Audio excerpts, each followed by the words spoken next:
Quando alguém olha para uma joia pronta, vê brilho, vê metal polido, vê reflexo, vê pedra cravada. Mas ninguém vê o começo. Ninguém vê o silêncio da bancada antes de tudo existir. Antes do peso do metal, antes do calor do forno, antes da fundição, existe a cera. E é ali que começa a verdadeira construção. Nos últimos dias tivemos diversos pedidos, modelos diferentes, espessuras diferentes, propostas diferentes, alianças clássicas, solitários delicados, anéis com presença mais robusta. Cada cliente escolhe um modelo, mas o que quase ninguém imagina é que para cada peça existe um processo invisível que leva dias. Eu começo sempre da mesma forma, com o molde de cera nas mãos. Ele parece simples, leve, frágil, mas dentro dele já existe a intenção da joia final. A estrutura já está ali, esperando para ser refinada. A cera que utilizamos é própria para a fundição pelo método de cera perdida. Porém, ela nunca está pronta para ir direto para a fundição. Cada molde precisa ser regulado manualmente. E quando digo manualmente, é literalmente à mão, com ferramentas específicas da joalheria convencional e artesanal. Eu sento na bancada, organizo os instrumentos, ligo o micromotor. Uso brocas finas, lixas delicadas, estiletes, calibradores. O paquímetro está sempre ao lado, porque na joalheria, décimos de milímetro fazem diferença real. Começo ajustando espessura. Confiro se o aro está uniforme. Verifico se a altura está proporcional ao modelo. Se for um solitário, analiso a caixa da pedra. Se for uma aliança, verifico a anatomia interna, o conforto ao uso. Cada ajuste é feito com extrema cautela. A cera é sensível. Se pressionar demais, deforma. Se desgastar além do necessário, compromete o equilíbrio da peça. Não existe margem para descuido. Esse processo não é rápido. Às vezes leva 1 hora em uma única peça, às vezes mais, porque cada modelo exige atenção individual. Cada pedido carrega uma responsabilidade diferente. Enquanto ajusto, eu já imagino a peça em metal. Já penso no peso final, na resistência, no acabamento. Tudo começa aqui. Se houver um erro na cera, ele será reproduzido no metal. Por isso eu reviso. Olho de novo. Passo a lixa novamente. Confiro as medidas mais uma vez. Só avanço quando tenho certeza de que está correto. A montagem da árvore de cera começa muito antes de fixar qualquer peça no tronco. Ela começa aqui, na regulagem minuciosa de cada molde. E esse é apenas o início. Depois que cada molde começa a tomar forma nas mãos, o trabalho entra em um nível ainda mais minucioso. Não é apenas ajustar medidas, é entender o comportamento da peça. Cada modelo reage de uma maneira diferente durante o manuseio. Se é uma aliança mais fina, qualquer desgaste excessivo compromete a resistência futura. Se é um modelo mais robusto, é preciso equilibrar espessura e conforto. No caso dos solitários, o cuidado é redobrado. A estrutura que vai sustentar a pedra precisa estar perfeita. As garras precisam ter simetria. A caixa precisa ter profundidade correta. Tudo isso ainda na cera. Eu trabalho sempre com luz direcionada sobre a bancada. A sombra revela imperfeições que o olho sozinho não percebe. Às vezes inclino levemente a peça para observar reflexos na superfície da cera. Pequenas ondulações aparecem. E se aparecem agora, apareceriam também no metal. Então eu corrijo. Uso uma lixa mais fina. Ajusto com estilete. Refino com delicadeza. O micromotor entra apenas quando necessário, porque, apesar de ser ferramenta de precisão, ele exige controle absoluto da pressão. Existe uma diferença grande entre produção artesanal e produção industrial. Na indústria, o molde é repetido em larga escala e pequenas variações passam despercebidas. Aqui não. Cada peça passa pelas minhas mãos. Cada detalhe é responsabilidade direta. Enquanto ajusto um modelo, os outros aguardam, organizados lado a lado na bancada. Cada um com sua numeração específica, sua etiqueta, sua história. Eu sei exatamente qual cliente escolheu qual modelo. Isso dá ainda mais peso ao processo. Esse trabalho leva dias, principalmente quando há variedade de pedidos. Porque não se trata de fazer várias peças iguais.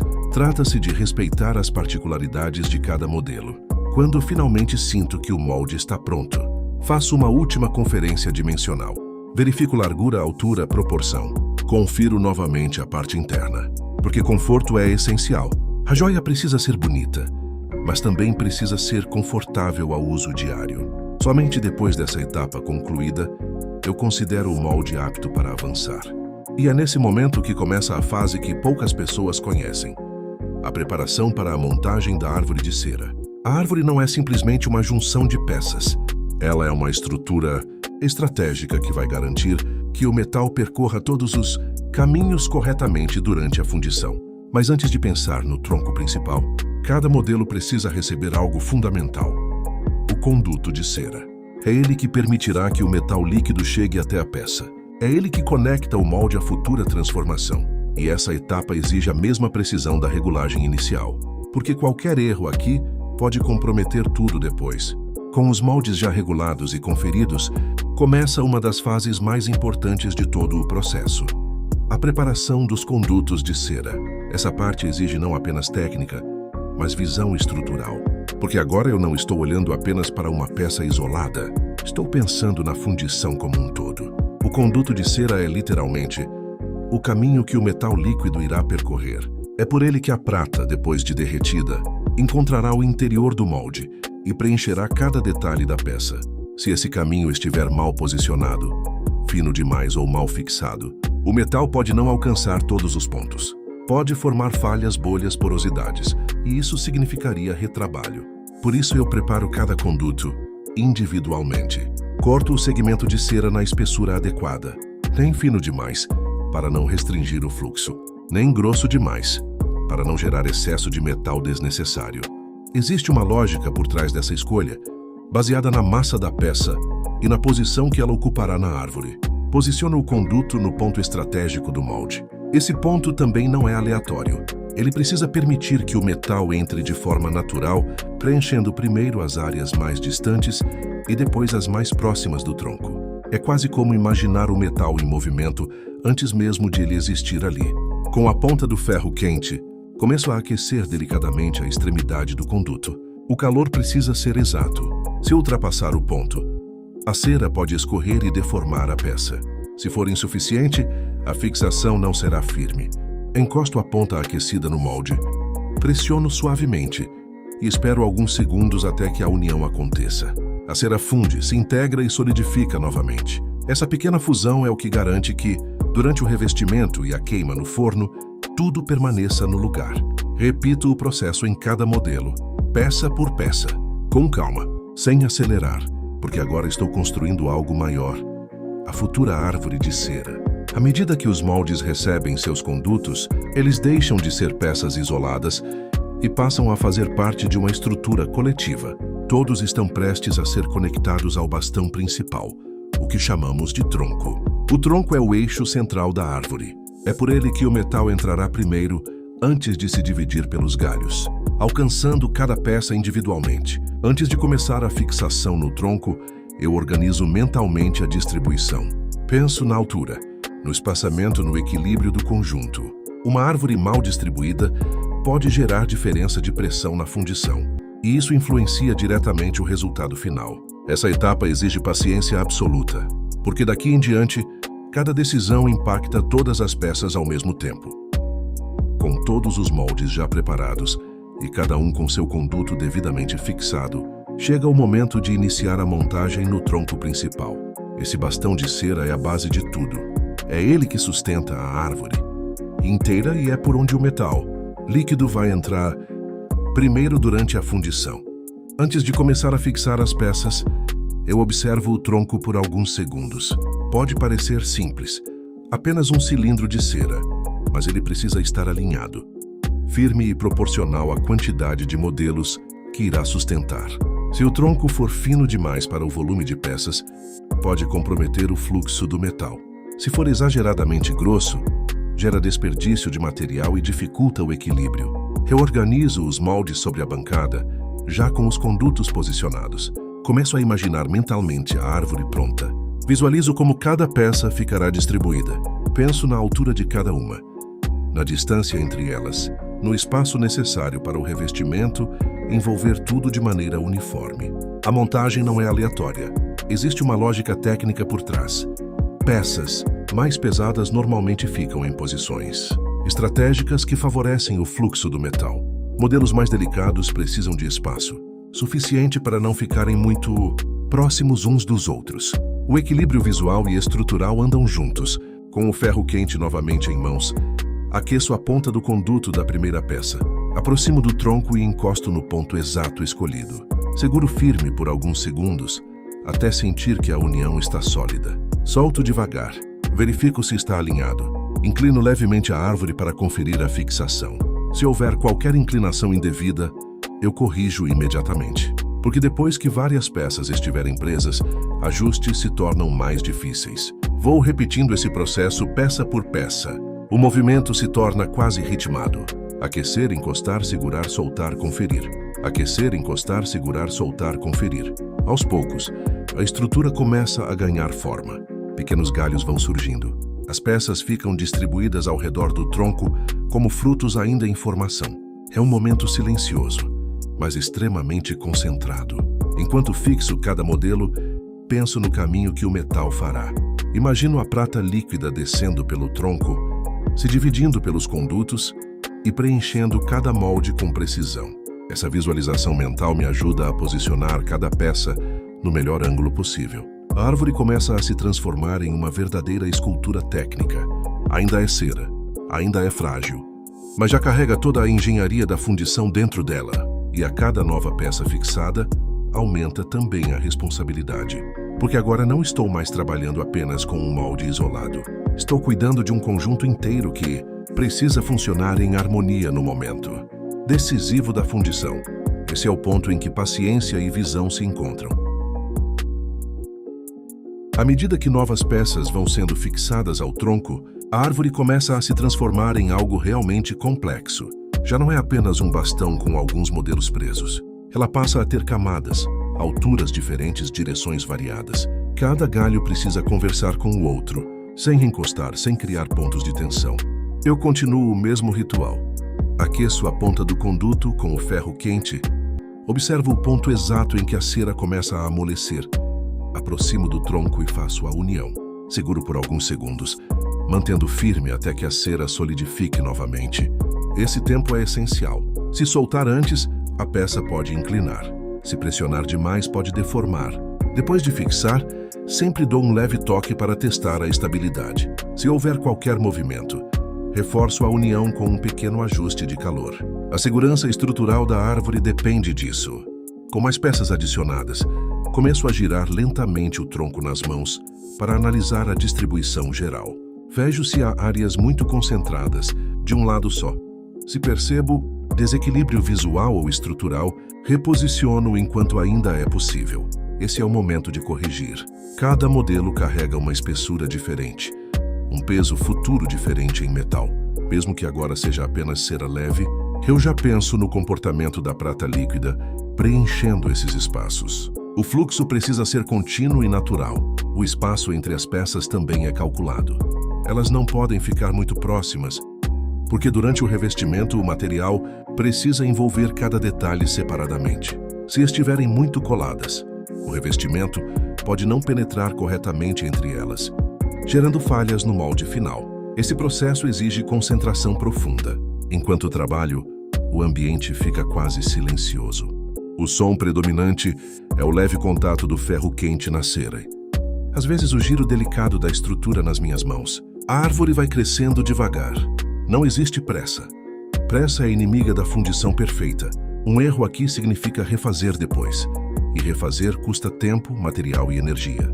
À medida que me aproximo da metade das peças fixadas, paro novamente para observar o conjunto. Inclino a árvore para diferentes ângulos. Analiso sob a luz. Pequenas sombras revelam se alguma peça está desalinhada. Se estiver, eu ajusto. Essa etapa é quase meditativa. Repetitiva, mas nunca automática. Cada peça exige atenção individual, mesmo fazendo parte de um todo. E assim, galho por galho, a árvore de cera continua crescendo, sustentando em silêncio todas as joias que em breve deixarão de ser cera para se tornarem metal, sólido e definitivo.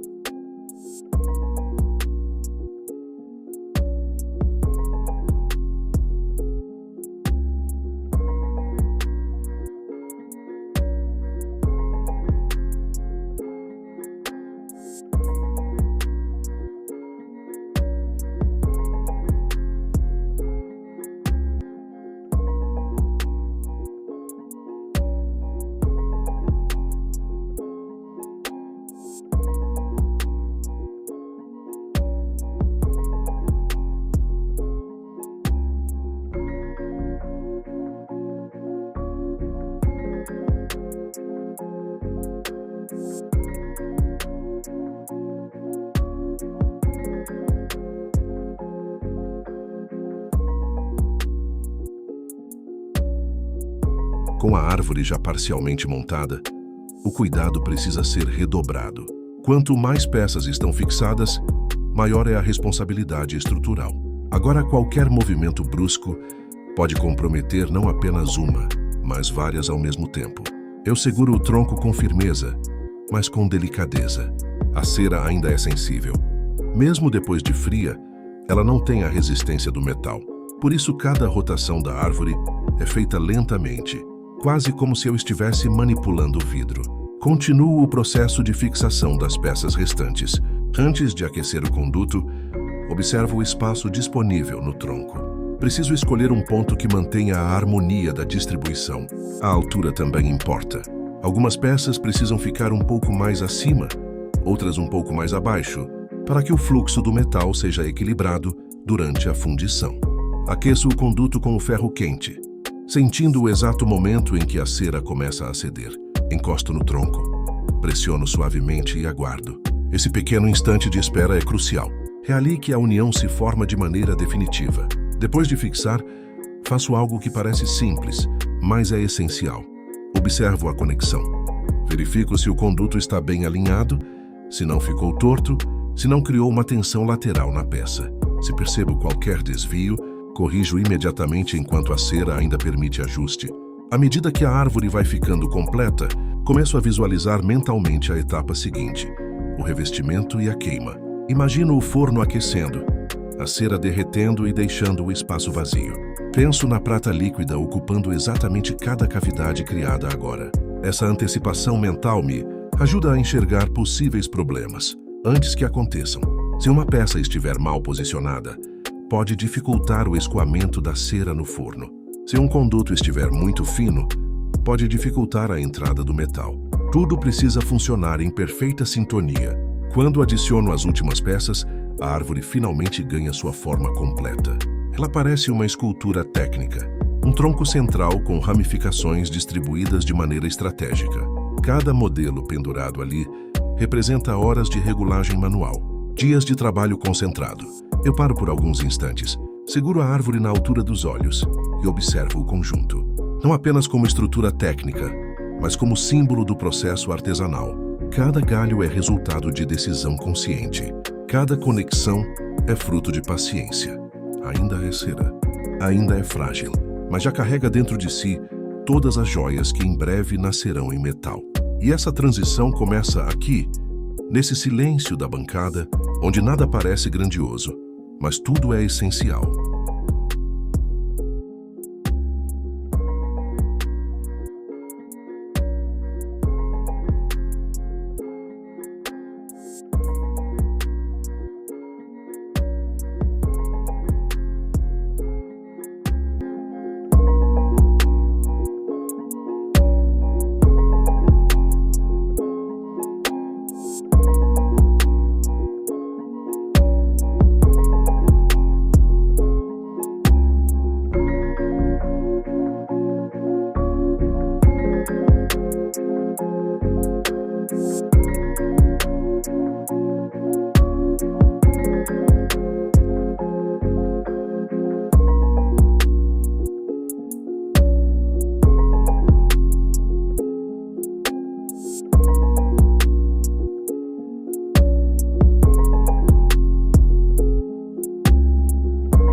Com a árvore completamente montada, eu faço a última inspeção. Giro lentamente o tronco entre os dedos, observando cada conexão, cada conduto, cada ponto de fixação. Nesse momento, não existe pressa. Existe responsabilidade. Cada modelo que está ali pendurado passou por horas de ajuste manual. Cada um foi regulado com ferramentas específicas da joalheria artesanal, medido, conferido, alinhado. Agora todos fazem parte de uma única estrutura. Eu verifico o alinhamento geral. Confiro se alguma peça ficou muito próxima da outra. Analiso se o espaçamento permitirá que o revestimento envolva tudo de forma uniforme. Inclino a árvore sob a luz para observar sombras e relevo. Pequenas irregularidades aparecem apenas quando vistas de determinados ângulos.